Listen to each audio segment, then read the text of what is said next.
नमस्कार, स्वागत है आपका हरियाणा न्यूज 24 पर। मैं हूं प्रिंस लांबा। हरियाणा प्रदेश की राजनीति में, हरियाणा के सियासत में अहिरवाल की राजनीति ने भूचाल मचा दिया है। अहिरवाल की राजनीति ने गर्मी पैदा कर दी है, क्योंकि इन दिनों अहिरवाल के अंदर बीजेपी के ही बड़े बड़े और दिग्गज नेता एक दूसरे से भिड़ते नजर आ रहे हैं। और यही वजह है कि अहिरवाल के चलते हरियाणा की पूरी सियासत इस समय उबाल पर है, उफान पर है। और अब राव इंद्रजीत सिंह, जिनको अहिरवाल की राजनीति का राजा बोला जाता है, किंग कहा जाता है, उनकी तरफ से भी जो नेता उनका विरोध कर रहे थे, जो नेता उनके खिलाफ खुलकर बोल रहे थे, मुंह तोड़ जवाब देने का काम किया है। और साथ ही अपनी सरकार को कटघरे में खड़ा कर दिया है, जिससे बीजेपी के भी पसीने छूट रहे हैं। क्योंकि एक बार फिर राव इंद्रजीत सिंह के बागी तेवर, तीखे तेवर देखने को मिले। राव इंद्रजीत सिंह के तीखे बोल बीजेपी को चुभे हैं, और इसी वजह से अब राव इंद्रजीत सिंह के इन शब्दों की और इन तीखे बोलों की हर जगह चर्चा हो रही है। राव इंद्रजीत सिंह ने आखिर कहा क्या है,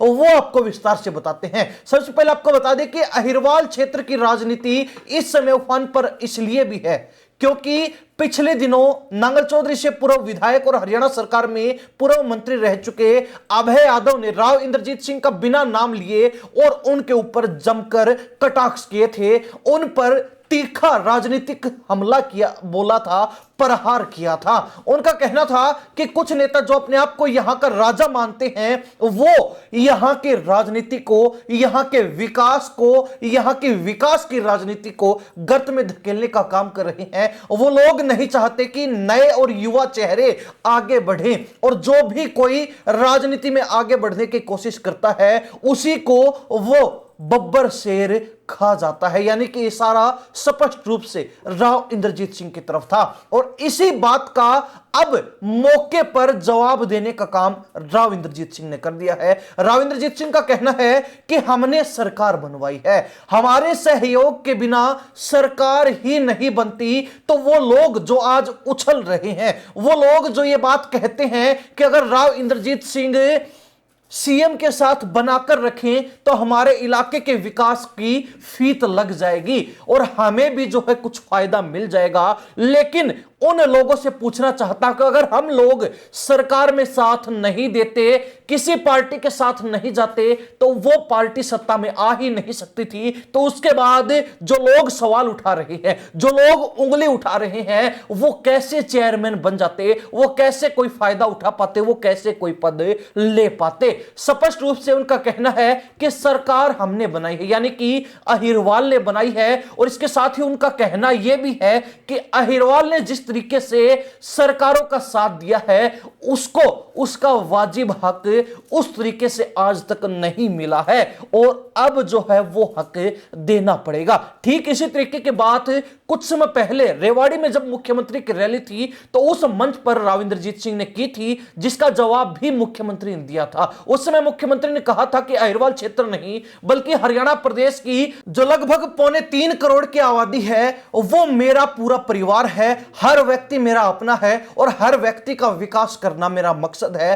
किसी जाति विशेष के लिए, किसी इलाके विशेष के लिए विकास करना मेरा मकसद नहीं है। और कहीं ना कहीं उस बात का अब तीखा जवाब राव इंद्रजीत सिंह ने एक कार्यक्रम से दे दिया, जहां उन्होंने भरे मंच से कह दिया कि हमने सरकार बनाई है, तो ऐसे में हमारा जो वाजिब हक बनता है वो हमें मिलना चाहिए, और उस हक को हम अब बिल्कुल नहीं छोड़ने वाले हैं। और इसके साथ ही उन्होंने बीजेपी के वो तमाम प्रयास जो लगातार राव इंद्रजीत सिंह के खिलाफ होते रहे हैं, उनकी राजनीतिक जड़ों को खोदने के प्रयास होते रहे हैं, उसका भी दिया है। और उसका करारा जवाब देते हुए राव इंद्रजीत सिंह का कहना है कि वो राजा हैं। अक्सर लोग भी ये बात कहते हैं, अक्सर मीडिया रिपोर्ट्स में भी ये बात कही जाती है, वो राजा इसलिए है क्योंकि वो लोगों के दिलों पर, मन मस्तिष्क पर राज करते हैं। लोग उनको दिल से, दिमाग से चाहते हैं, और इसीलिए वो राजा हैं, और वो राजा अक्सर बनकर रहेंगे। तो अब कहीं ना कहीं राव इंद्रजीत सिंह के बयानों से स्पष्ट हो जाता है कि उनके तीखे तेवर बीजेपी को कांटे की तरह चुभ रहे हैं और बीजेपी के कहीं ना कहीं इन बयानों ने पसीने छुड़ाने के काम कर दिए हैं।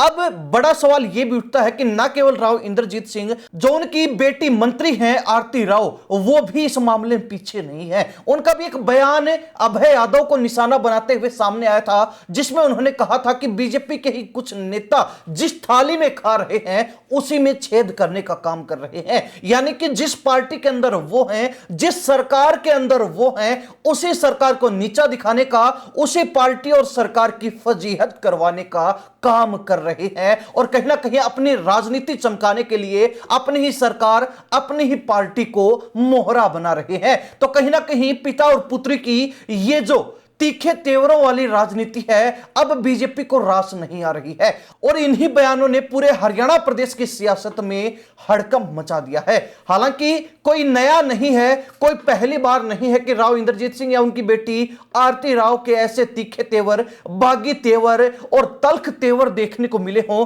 हालांकि राव इंद्रजीत सिंह को लेकर एक बात जो समय समय पर चलती रही है कि उनके किसी मुख्यमंत्री से बनती नहीं है, चाहे वो पूर्व मुख्यमंत्री मनोहर लाल खट्टर हों, 2 कार्यकाल उनके निकले, लेकिन किसी भी समय राव इंद्रजीत सिंह की उनसे नहीं बनी और दोनों के बीच 36 का आंकड़ा देखने को भी मिलता था। और अब फिलहाल मुख्यमंत्री नायब सैनी के साथ भी राव इंद्रजीत सिंह की कम ही पटती हुई नजर आ रही है, जिसका नजारा रेवाड़ी के रैली में देखने को मिला था। और उसके ठीक बाद राव इंद्रजीत सिंह ने अहिरवाल के सभी विधायकों के साथ चंडीगढ़ में डिनर डिप्लोमेसी भी की थी, जिसने पूरी बीजेपी के अंदर हड़कंप मचा दिया था, तहलका मचा दिया था। और अब राव इंद्रजीत सिंह के इन तीखे तेवरों ने फिर से बीजेपी की खाट खड़ी करने का काम कर दिया है। एक बार फिर बीजेपी के सामने बड़ी चुनौती खड़ी करने का काम कर दिया है। अहिरवाल क्षेत्र की जनता राव इंद्रजीत सिंह के इन तीखों तेवरों को लेकर और राव इंद्रजीत सिंह ने जिस तरीके से जो बातें कही हैं उनको लेकर क्या राय है, कमेंट के माध्यम से जरूर लिखिए।